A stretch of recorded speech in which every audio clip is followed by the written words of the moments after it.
inviting two of the world's fiercest enemies to the White House retreat at Camp David in 1978.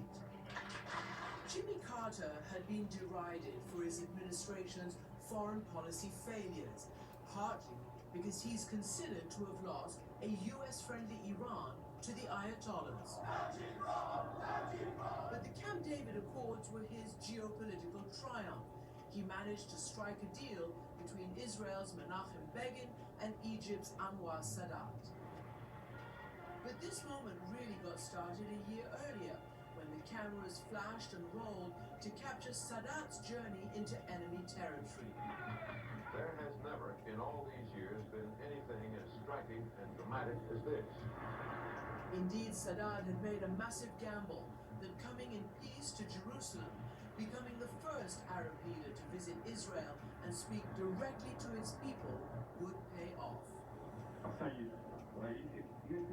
But the two Middle East leaders failed to reach a deal on their own. Enter the American president. Carter recognized a rare opportunity to act as the indispensable mediator. Almost never in our history has a president devoted so much time on a single problem. He had studied the characters and histories of the two leaders who deeply mistrusted each other. He wrote Sadat and Begin personal letters inviting them to Camp David. And when they arrived on American soil, it was high stakes for all three men involved. Failure here would just increase the impression that Mr. Carter is a nice man but an inept president. This meeting is truly historic, and the people who will participate know it. 13 days of intense negotiations, crucially behind closed doors. No leaks, no social media, no media at all. The Israeli delegation is totally zipped up. Even less is coming out of it than is coming out of the Egyptian delegation.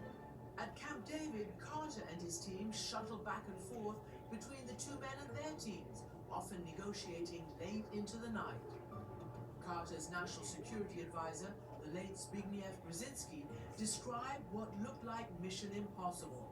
Sadat, to sign a peace treaty with Begin, had to break ranks with the entire Arab world. He had to face isolation.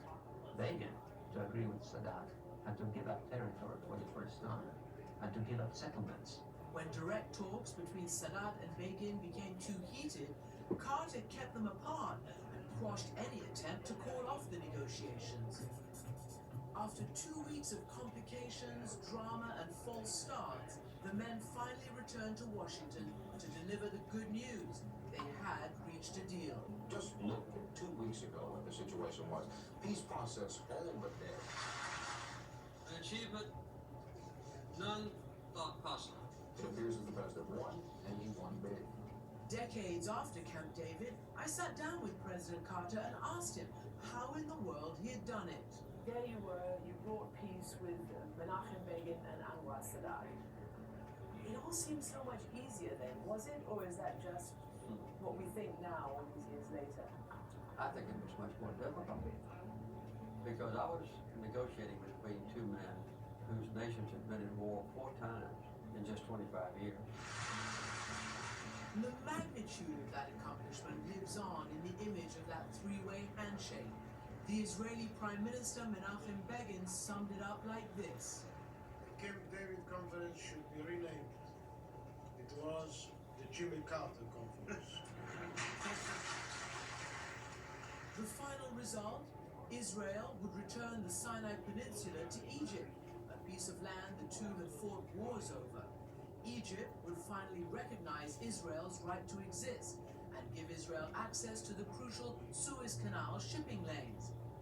Both leaders declared no more fighting. All three men would eventually be awarded the Nobel Peace Prize. But one thing wouldn't change. Arabs called Sadat a traitor. 3 years later, he was assassinated by Muslim extremists in his own country.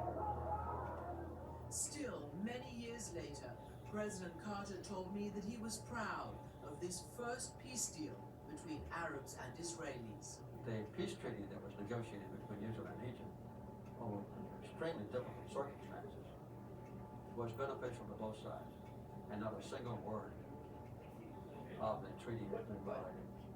It was much more difficult than the altercation between the Israelis and the Palestinians is today.